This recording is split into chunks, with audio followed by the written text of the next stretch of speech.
Ratusan karangan bunga membanjiri gedung Pakuan di Jalan Cicendo, Bandung, Jawa Barat yang juga merupakan rumah dinas Gubernur Jawa Barat Ridwan Kamil. Ucapan bela sungkawa dikirim dari berbagai pihak, termasuk warga sebagai ungkapan duka atas kepergian Emeril Khan Mumtaz. Sejumlah warga juga menyempatkan diri berdoa dan menabur bunga di depan pintu gerbang gedung Pakuan. Hari ini keluarga besar Ridwan Kamil menggelar doa bersama untuk Eril. Pengajian digelar secara tertutup dan dihadiri kerabat maupun pejabat di lingkungan pemerintahan Jawa Barat serta sejumlah tokoh. Kami dan istri saya mendoakan semoga almarhum Eril diampuni segala dosa-dosanya, diterima semua iman Islamnya, dan insya Allah Ananda Eril wafat dalam keadaan husnul khotimah.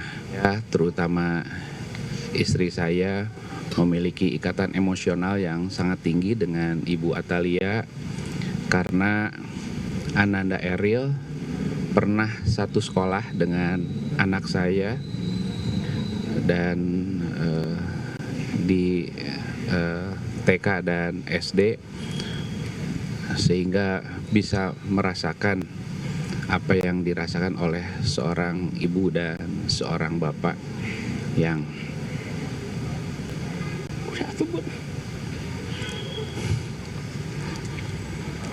kehilangan putranya.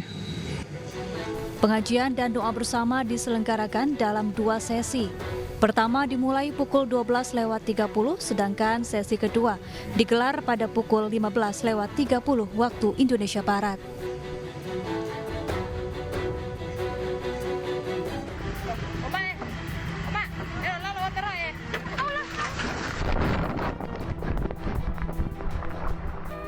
Jembatan penyeberangan di lingkungan Salu, Kelurahan Nalu, Kecamatan Baolan, Toli-Toli, Sulawesi Tengah tiba-tiba ambruk saat belasan warga sedang melintas. Warga pun panik dan berusaha berpegangan pada seling jembatan agar tidak terjatuh ke sungai. Tidak ada korban jiwa dalam peristiwa ini. Diduga jembatan sepanjang 125 meter ini tidak mampu menahan beban. Selain pejalan kaki, terdapat 2 warga yang mengendarai sepeda motor. Akibat dari insiden tersebut, warga yang bermukim di lingkungan Salu beralih menggunakan perahu untuk menyeberang. Aparat berwajib juga memasang garis polisi agar tidak ada warga yang nekat untuk melintasi jembatan. Warga berharap pemerintah daerah segera memperbaiki jembatan yang merupakan akses utama untuk warga membawa hasil laut ke kota.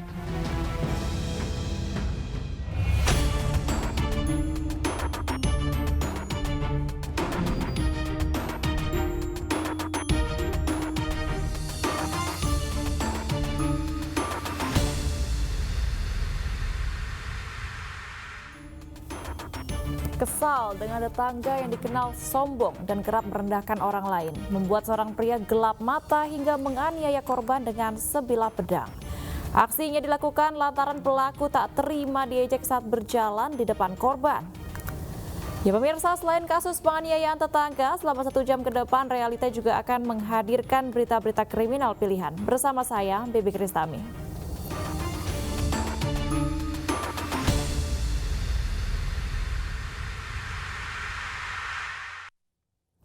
Pemirsa, tim gabungan Polsek Medan Timur dan Satres Narkoba Polrestabes Medan menggerebek sebuah perkampungan yang dikenal rawan akan peredaran narkoba. Dari penggerebekan, polisi mengamankan 6 terduga pelaku.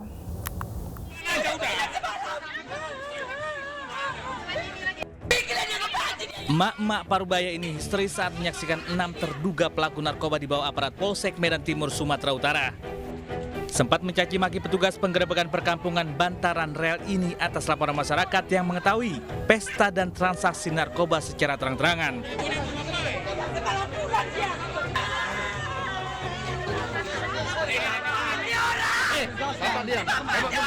Dari sejumlah warga yang digerebek, 1 orang sempat melawan petugas saat akan ditangkap.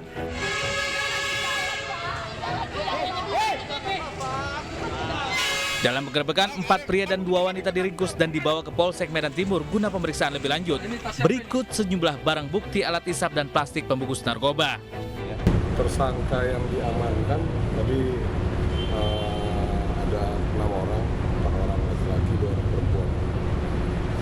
Statusnya mereka ini pengguna atau pengedar atau bagaimana, Bang? Sementara sedang kita dalami, Bang. Nanti kita sampaikan. Penggerebekan di kawasan rawan narkoba terus digelar petugas guna memberantas peredaran narkoba di Kota Medan. 3 pemuda pelaku penyerangan perumahan di Kota Makassar, Sulawesi Selatan ini ditangkap oleh aparat gabungan Polrestabes Makassar. Aksi penyerangan dipicu sakit hati pelaku yang sempat diserang sebelumnya.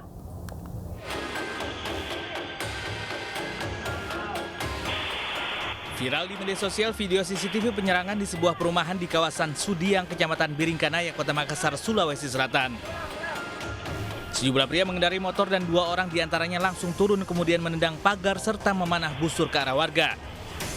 Berbekal hasil rekaman, tim gabungan dari unit Jatlanras Polrestabes Makassar bersama Polsek Biringkanaya menangkap 3 pelaku. Selain itu, polisi juga menyita sejumlah barang bukti anak panah busur lengkap dengan ketapelnya. Diketahui penyerangan dipicu lantaran pelaku sempat diserang oleh warga yang tinggal di perumahan tersebut. Berapa orang ke sana? 4 orang menggusur semua? Iya, 2 orang. Motifmu apa? Kenapa sampai kau melakukan penyerangan? Sudah dikenal, Pak. Apamu? Kena. Siapa yang anu? Siapa anu? Polisi belum memberikan keterangan terkait penyerangan dan memburu 1 pelaku lain yang terlibat.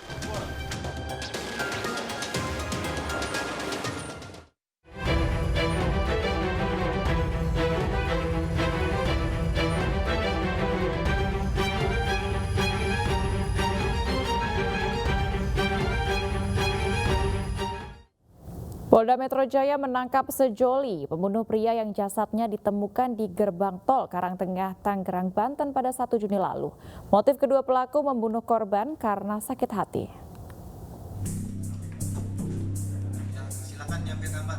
Kepolisian gabungan dari Polres Tangerang Kota dan Polda Metro Jaya menangkap 2 sejoli, DF dan FR, pembunuh BS siswa SMK yang jasadnya ditemukan di dekat tol Karangtengah, Tangerang, Banten. Tersangka FR merasa sakit hati kepada korban yang merupakan mantan pacar DF karena kerap menghubungi dan mengajak berhubungan intim. Kedua tersangka kemudian merencanakan pembunuhan dengan mengajak korban bertemu.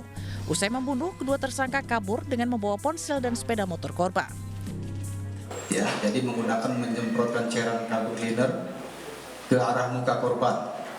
Ketika korban sedang membersihkan mukanya dari cairan kabut cleaner yang disemprotkan oleh tersangka FR, ini langsung tersangka FR langsung mengambil martil atau palu ya, yang ada di sini, yang sudah disiapkan di dalam tas. Kemudian tersangka FR langsung memukulkan ke arah kepala bagian belakang terhadap korban sebanyak 3 kali. Polisi juga menyita sejumlah barang bukti berupa palu besi, pisau cutter, dan 2 unit sepeda motor.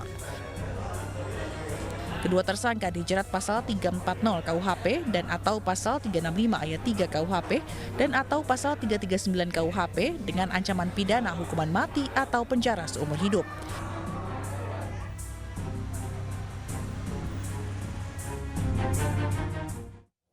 Hanya karena diumpat dengan kata-kata kasar, seorang pemuda di Kabupaten Jombang, Jawa Timur nekat menganiaya tetangganya sendiri dengan pedang. Dari tangan tersangka, polisi berhasil mengamankan sebilah pedang yang dipakai untuk menghajar korban.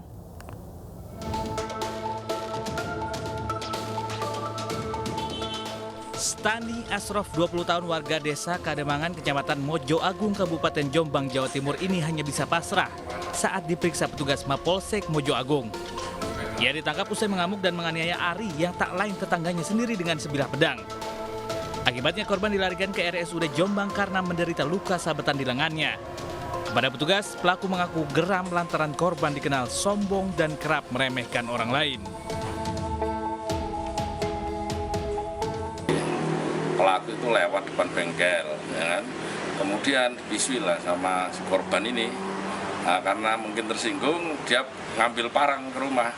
Nah, setelah itu dia kembali lagi mencari yang misui tadi, kemudian dibacoklah si korban ini. Nah, kemudian si korban menangkis menggunakan tangan kanannya, ya, kemudian luka-luka. Untuk mempertanggungjawabkan perbuatannya, pelaku dijerat pasal 351 KUHP tentang penganiayaan dengan ancaman hukuman 5 tahun penjara.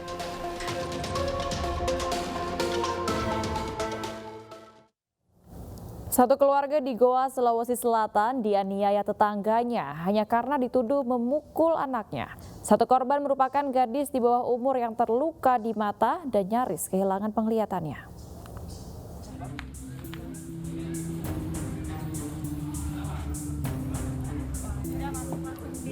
Tiga orang dari satu keluarga ini mendatangi Polres Goa, Sulawesi Selatan melaporkan penganiayaan yang dilakukan tetangga rumahnya. Satu korban merupakan gadis di bawah umur yang dianiaya dengan tangan kosong serta benda tumpul. Penganiayaan ini bermula saat korban yang mengejar anak pelaku dengan membawa sapu dituduh pelaku telah menganiaya anaknya. Pelaku yang emosi langsung mendatangi rumah korban dan menganiaya ketiga perempuan yang ada di rumah. Dari hasil visum di rumah sakit, penglihatan korban yang masih 14 tahun itu terganggu dan nyaris buta.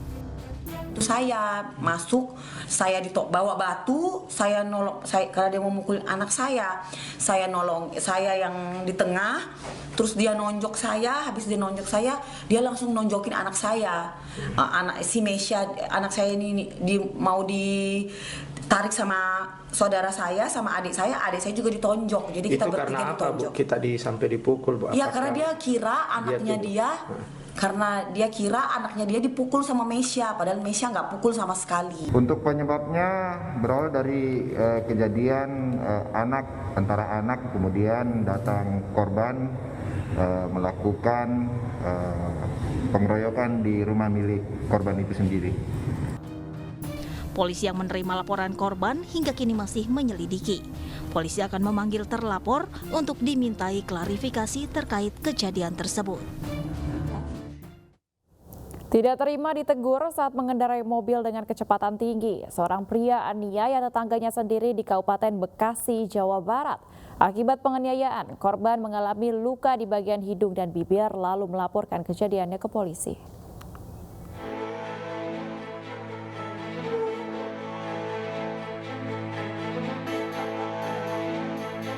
Rekaman CCTV detik-detik seorang pengendara mobil menganiaya seorang warga di perumahan Lembah Hijau, Cikarang Selatan, Kabupaten Bekasi, Jawa Barat. Peristiwa penganiayaan terjadi usai korban menegur pelaku mengendarai mobil dengan kecepatan tinggi. Pelaku tidak terima dan langsung menganiaya korban. Akibat penganiayaan tersebut, korban mengalami luka di bagian hidung dan bibir serta melaporkan kejadian tersebut ke Polsek Cikarang Selatan. Pada saat pelaku melintas di depan rumahnya, mengendari dengan kendaraan mobil dengan kecepatan yang agak tinggi, ditegur oleh pemilik rumah dengan kata-kata "W", sehingga pengendara memberhentikan kendaraannya dan mundur. Ditegur lagi, jangan ngebut-ngebut. Pelaku turun dari kendaraan langsung memukul bagian muka. Guna kepentingan lebih lanjut, kasus penganiayaan dalam penanganan Polsek Cikarang Selatan dan Mapolres Metro Bekasi. Gara-gara membuang sampah di pekarangan rumah tetangga, seorang warga Lumajang, Jawa Timur tewas akibat senjata tajam. Pelaku kemudian menyerahkan diri ke kantor polisi.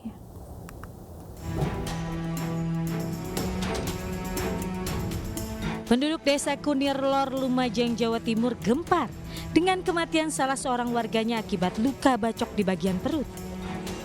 Jainul, 27 tahun, tewas di tangan tetangganya, Samad, yang emosi dengan perbuatan korban.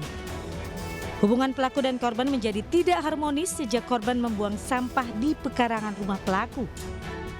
Peristiwa penganiayaan yang berujung kematian itu bermula saat korban kembali memancing emosi pelaku dengan memepet kendaraan Samad ketika pulang bekerja. Pria 46 tahun itu pun membalasnya dengan menganiaya korban menggunakan senjata tajam yang dibawanya. Melihat korban yang terluka, anggota keluarganya berusaha menolong dengan membawanya ke rumah sakit.